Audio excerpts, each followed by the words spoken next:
Is soy food consumption turning men into pussies and making them more likely to adopt left-wing beliefs? Friends, enemies, assorted potted plants. This is weird, right? I would hope that in the year of our Lord 2022, 5 years after this video was published, we can all collectively take a deep breath, let it out, and agree that this is really weird, right? And it's not just that he's attacking pate derived from beans, because he's not. He's also attacking leftism as a project generally, he's attacking emotional vulnerability, he's attacking environmentalism, and all of those things are standard right-wing targets, but the way that he goes about doing it, that seems really weird, doesn't it? Now let's say that you're some kind of hypothetical leftist giga-chad strawman, and you're saying to yourself, "Ah yes, Ronald is doing his classic technique of pointing out an obvious thing and making content out of it. Tell me next, Mr. Ron, why is the sky blue? And why do things fall down?" But it's my general experience that really obvious observations either lead to or are hiding really obvious truths. And I think there's something here, but it's gonna take a while to get there. So do you know who else has a complex relationship with food staples and the truth? Ray Comfort. Ray Comfort, as seen in this video that predates the birth of Jesus Christ, can be seen unironically arguing that bananas are an atheist's worst nightmare. Because bananas prove the existence of God. They seem to be specifically made to not only fit the human hand, but to be made for human consumption. You see, almost like someone did that on purpose. Was it God? Probably, Ray Comfort says, literally wrongly. Man, I'm so old I had church pastors show me this shit in middle school. And I want to just pause here for a moment and genuinely appreciate. No human being will ever be as fractally wrong as Ray Comfort is as he's talking about bananas in this video. On that basis alone, this video is unironically a thing of beauty. But even beyond that, we can all kind of see that this is really weird, right? And it's weird not just because it's wrong, scientifically wrong. In case you didn't know, bananas were cultivated by humans so that they fit that way. Wild bananas have all kinds of seeds in them. But even if you didn't know that, you can intuit that the argument itself is wrong on its own merits. Hypothetical scenario. Let's say that you're some sort of pre-modern human. Not quite proto-human, but not quite prehistoric. You're in that middle ground there. And you pick up a rock, and you use that rock to bash, I don't know, a coconut, until it opens. You would not then raise that rock to the heavens and declare, "God has brought rock down from heaven so I can break coconut." Because it's not true. It's just a rock. Any rock could have done that for you. Just because people can use a thing to do a thing doesn't mean the thing was purpose-built to do the thing. I can stab someone with this pen. Does that mean that it's a knife? And that's an intuitive argument. Even if you can't verbalize it precisely, you can still understand it in your mind. The only reason you would have to believe this nonsense is if you had some reason not to believe what you saw with your own eyes. And that's the rub.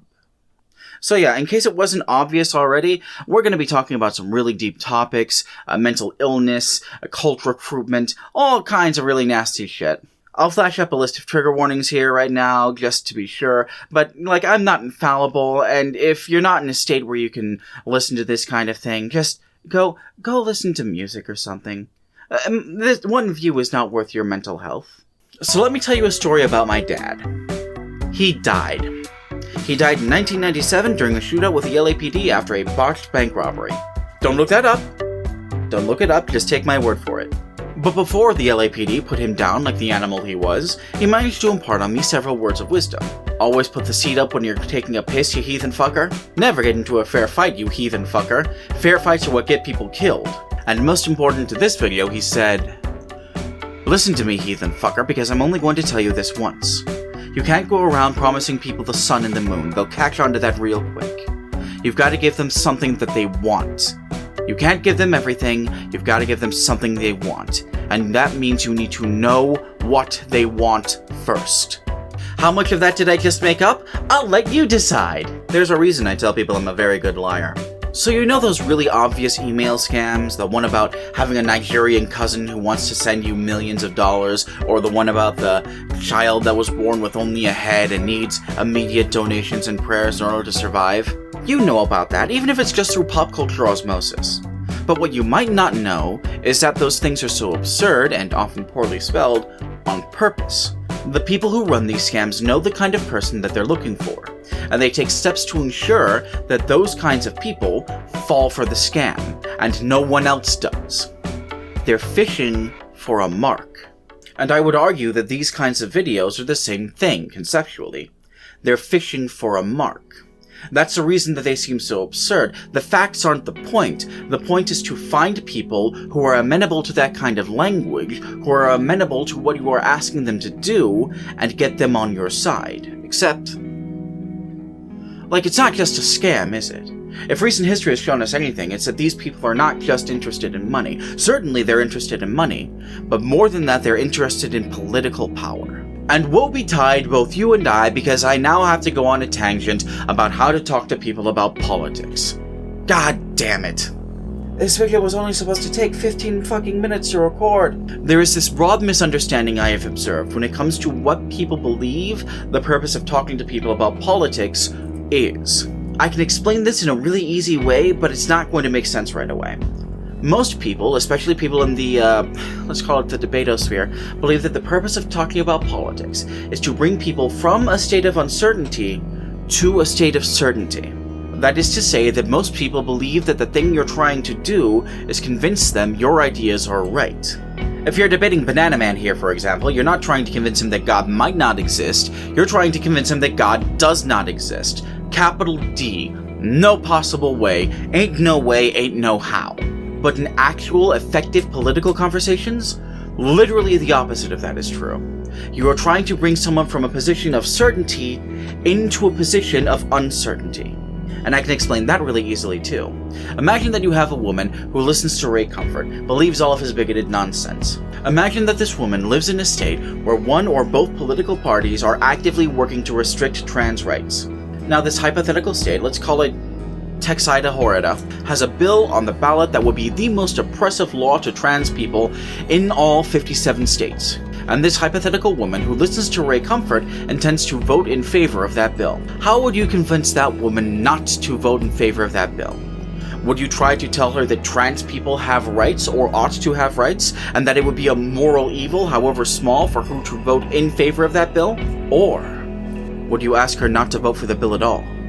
Would you tell her that it could maybe affect local businesses, especially bigger businesses, who would be forced to move to other states in order to accommodate all of their workers? Would you tell her that her voting in favor of this law might hurt people that she knows, her friends, her family, her children, or her grandchildren? Would you maybe decry the idea of making a moral statement at all? Would you suggest to her, perhaps, maybe upsettingly, that if forced to choose between the lesser of two evils, it might be a better idea not to make a choice at all? Listen, I've been active in politics for a long time, half of my life, and I can promise you that the second argument is going to sway a lot more people than the first. And I can promise you that the second kind of argument works better because that's how the GOP has been winning fucking everything since the 80s! Let me give you another example off the top of my head. Climate denial.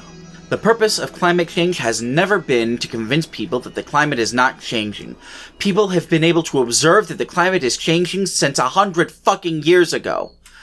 The purpose of climate denial has been to bring people from a state of certainty into a state of uncertainty. Because when people are uncertain of a thing, they are less likely to act decisively on that thing. We mock Ray Comfort for being fractally wrong in this entire diatribe, but the point of the thing is not to be right or wrong. The point of the thing is to be amenable to a certain specific audience, an audience that is already looking for reasons to believe in a god. Ray Comfort isn't trying to prove that God exists. He is not trying to bring people from a state of uncertainty into a state of certainty. He's trying to prove that things could be constructed by God, and that maybe you should be on the lookout for that. He's trying to bring people from a state of certainty into a state of uncertainty. And I can tell you from personal experience, it's really effective at doing that. Pewd here isn't saying that we need to ban soy or that we need to destroy soy. He isn't even really talking about soy, he's just talking about people who eat soy. Paul's picture isn't even that soy is bad. Paul's picture is that people who eat soy are making your life worse. You're following all the rules. You're eating your meat. You're getting your pudding. These people aren't eating their meat. Why are they getting their fucking pudding? Pewd and so many other people like him are trying to convince lonely, insecure people that they're doing everything right, and the reason their lives still suck is because someone is making their lives suck on purpose. So no matter how many 45-minute long videos you make debunking every single claim in the video, you're not going to convince people that it's wrong. Because the thing that convinces them that they're right is the kernel of truth at the middle. That their lives are miserable. That they are miserable and they need a reason to be miserable. You fucked up, Harris! You fucked up! And now I'm here having to clean up your mess! I hope he died in that forest. Okay, so, brass tacks, bottom of the thing. We're seeing an increase in hate crimes across the board. We're seeing an increase in hate legislation across the board, especially for trans people, but across the board. And there seems to have been, in the past few years, a strong resurgence in the far right. And it is unironically videos like this that have precipitated that violence, have precipitated that increase in hate, because videos like this speak directly to people who would be predisposed to violence. Pewd knows the kinds of people that he's looking for. Ray Comfort knows the kinds of people that he's looking for. Donald Trump knows the kinds of people that he's looking for. And it is a profound and egregious mistake, an unbelievable mistake, an unforgivable mistake, to believe that this is just weird to be weird. So yeah, that is not quite all I have to say about that, but all I have to say about this topic specifically. If you think this one was a downer, I pulled most of this from a larger video that I've been making for the last 6 months about trans genocide, about how the GOP is genociding trans people. Expect that sometime this month, hopefully. If you like the video, give it a like. If you dislike the video, give it a dislike. If you have something to add to the conversation or just want to tell me off, go ahead and do that in the comments. There are links in the description, I'm sure. My Twitter isn't there anymore. I'm not allowed on Twitter after I badmouthed Santa one too many times. But there is a link to my Ko-Fi account in the description, and I could use some spare cash if you have some to spare. I just found out that I have a cousin in Sri Lanka who wants to send me $4 million in gold bullion, and all I have to do is send him $4,500 to ship it over here. That's practically a steal! This is normally the part where I make a joke about some terrible idea for a video that would never happen, but no, the next video I'm going to put out is probably going to be the video about the GOP and trans genocide. It's not going to be fun. It's also going to be very long. I'm a little bit sorry. But yeah, until we get there, go out, do something important, and take care of yourselves, alright? Ray Comfort, seen here in this video that predates... Ray Comfort, seen here in this video that predates the birth of Jesus Christ.